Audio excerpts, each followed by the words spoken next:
भिनिया बेरा की शुरुआत होते गौरा गौरी विसर्जन में खतरा मस्ती वाला नचई से। आज रही से गोवर्धन पूजा तो आप सबो झन ला गोवर्धन पूजा के गाड़ा गाड़ा बधाई। और अभी मैं बनावत हूँ गोवर्धन पूजा के सेती रंगोली। और गुनगुन नोनी रंगोली के तहस नहस करने वाली है। अभी आहे गुनगुन नोनी के बेस्ट फ्रेंड यानी परम मित्र हमर बीजी नोनी पापा हलाए हवे मेमरी और सिल्यारी गोवर्धन पूजा करे बर। नमो भैया पूरा रंगोली के तहस नहस कर दे जेकर से दी वो 2-4 चमाटा घलो खईस हवे।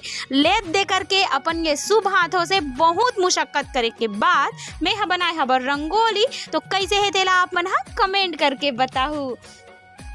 रंगोली बनाए में मोर सहायता अभी जोड़ा थे कोमड़ा को चाहिए साग। आज के दिन के कोमड़ा को चाहिए बात ही निराला रही थे मोरे तो बहुत अच्छा लगते। कौन को अच्छा लगते तेला आप मन कमेंट करके बताहू। हमन जम्मो झन जुर मिल के करे हवन गोवर्धन पूजा रात्रि कालीन होई से तन सबो झन मिलजुल के दिवाली मनाए हवन।